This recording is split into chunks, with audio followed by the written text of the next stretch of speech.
By Lincoln Savings Bank. At home in Iowa, at work for you. Joined with UNI head football coach Mark Farley after the Panthers' 30-9 loss to the Iowa State Cyclones in the season opener. Coach, your offense outgained the Iowa State Cyclones. Just kind of a game where a few big plays by Iowa State grabbed some early momentum after that early pick six in the opening possession. What did you see from your guys in their response that first quarter? Well, they continued to work. They continued to play in the second half. But as you said, it was the intercept for a touchdown that really took the wind out of it early. And then once we were starting to establish ourselves again, you had a punt return that happened. I think that was kind of the difference. And that was the difference in the football game. Looking at the offense, running back Ty Edwards looked really good. 72 yards rushing for him. Just a guy that just was not willing to go down. Ty showed up, and there was a lot of guys on that field in that particular game we had to find out about. He was one of them. We knew what he was at practice, but who knows when you're at a game. And he showed up at the game as a power runner. He had good speed. He popped back up with the football. He did a lot of good things. Between Ty and Harrison Bay Bowie, 100 yards rushing for your offense. How did you evaluate that offensive line? Well, it was good again. There's nothing that you'd say was great. It was that was good to get the 100 yards rushing. Their defense is very good.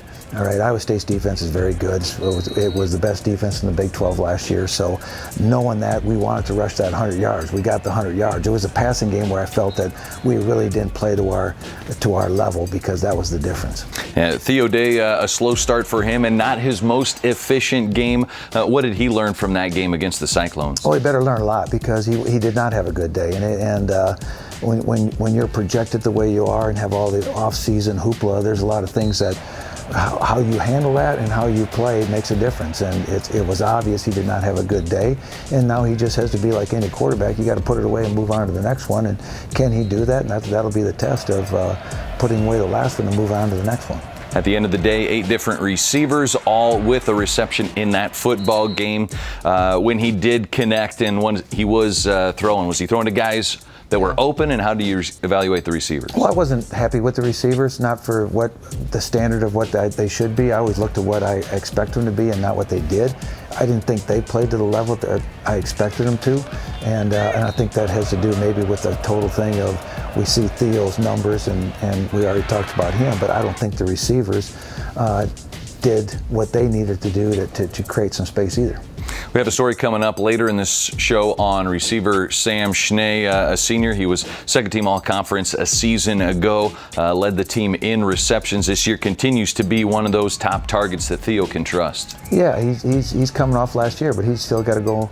He has to go find his way too. I mean, this last year stuff is over. It's last week. So last week production, let's put their names on that, and that's what they got to find out, that they got to go out and do it every week, and they will.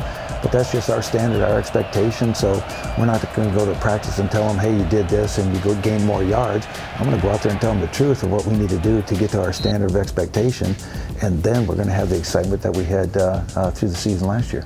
Desmond Hudson for the UNI Panthers. He was on the receiving end of UNI's touchdown in that football game. What did you see from Des on that play?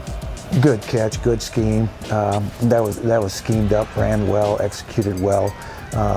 Sometimes a player makes a play, sometimes a scheme makes a play, and all you got to do is do your job. He did his job, and good throw, good catch. All right, we'll have more with UNI head football coach Mark Farley coming up as the UNI Panthers get ready for a top 25 matchup as they host 12th ranked Weber State right here in the UNI-Dome Saturday at 4 p.m.